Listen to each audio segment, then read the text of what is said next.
লক্ষ্য করো এখানে লাভ ক্ষতি রিলেটেড একটা অঙ্ক রয়েছে, সেটা হচ্ছে একজন দোকানদার কিছু ডাল 2375 টাকায় বিক্রয় করায় তার 5% ক্ষতি হলো। ওই ডাল কত টাকায় বিক্রয় করলে তার 6% লাভ হবে, সেটা তোমাকে বের করতে বলছে। তো আমরা এখানে যেহেতু আমার ডালের কি দেওয়া আছে, বিক্রয় মূল্য দেওয়া আছে 2375, তো আমরা লিখতে পারি যে প্রথমেই লিখতে পারি আমরা যে 5% ক্ষতিতে বিক্রয় মূল্য। তো যেহেতু আমার ক্ষতি হয়েছে সেক্ষেত্রে আমরা কি করব, 100 থেকে আমার এই 5 বিয়োগ করব। তাহলে 5% ক্ষতিতে বিক্রয় মূল্য হবে কত, 95 টাকা। অর্থাৎ 100 টাকার মধ্যে তার 95 টাকা ক্ষতি হয়েছে। ঠিক আছে, তাহলে বিক্রয় মূল্য তার যদি 95 টাকা হয় সেক্ষেত্রে ক্রয় মূল্য ছিল কত তার, 100 টাকা। অতএব আমার এই বিক্রয় মূল্য 1 টাকা হলে ক্রয় মূল্য কি হবে, আরো কম হবে, অবশ্যই কম হলে ভাগ, অর্থাৎ উপরে যাবে আমার 100, নিচে হবে এখানে সংখ্যাটা 95। এরপরে বিক্রয় মূল্য আমার কত টাকা দেওয়া আছে, 2375 টাকা। দেখো বিক্রয় মূল্য 2375 টাকা হলে ক্রয় মূল্য হবে কি আরো বেশি। বিক্রয় মূল্য 1 টাকা হলে যত হবে, 2375 হলে আরো বেশি হয়, সেক্ষেত্রে উপরটার সাথে গুণ হবে।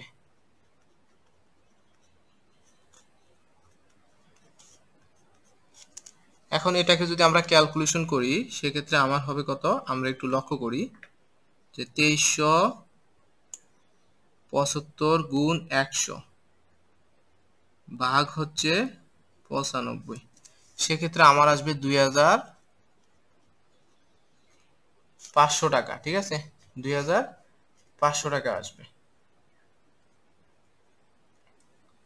এরপরে আবার যেহেতু আমার বলছে যে কত টাকা বিক্রি করলে 6% লাভ হবে, তাহলে আমরা আবার লিখতে পারি যে 6% লাভে হচ্ছে বিক্রয় মূল্য, 6% লাভে বিক্রয় মূল্য কত হবে, যে 100 যোগ 6 ইকুয়ালস টু হচ্ছে 106 টাকা। এখন যেহেতু আমাকে এখানে বলছে যে কত টাকায় বিক্রয় করলে, যেহেতু আমার বিক্রয় মূল্য বের করতে বলছে, আমরা সেক্ষেত্রে বিক্রয় মূল্যটাকে শেষে লিখবো আর ক্রয় মূল্যটাকে প্রথমে লিখবো। তো আমরা কি এখানে হচ্ছে এই যে ক্রয় মূল্য, এই যে বিক্রয় মূল্য 106 টাকা যখন হয় তখন তার ক্রয় মূল্য ছিল কত, অবশ্যই 100 টাকা।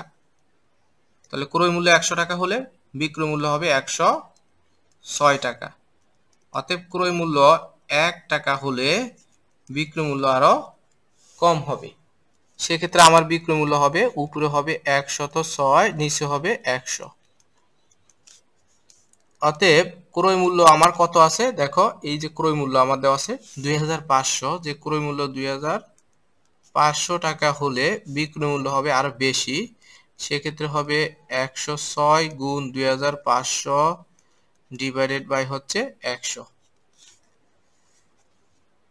তাহলে এটাকে যদি আমরা ক্যালকুলেশন করি সেক্ষেত্রে আমার আসবে